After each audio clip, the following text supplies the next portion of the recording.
Hey guys, this is called the Tdtpig smoobie with a B, smoobie. You can use any type of cup. I'm just using the cup. Yeah. But yeah, it consists of chocolate syrup, vanilla French creamer, pumpkin spice creamer.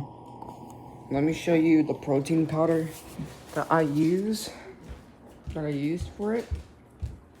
Don't mind the kitchen, it's still a little messy. This is the protein powder. Right here.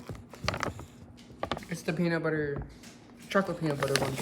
And then you can use any type of creamy peanut butter to put in it. You can use any type of blender that's good for making smoothies. And then you can make a smoothie. Isn't that right, Pug? Look at that. Yeah.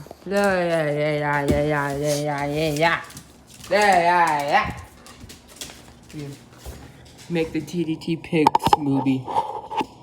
It's real good. Babu.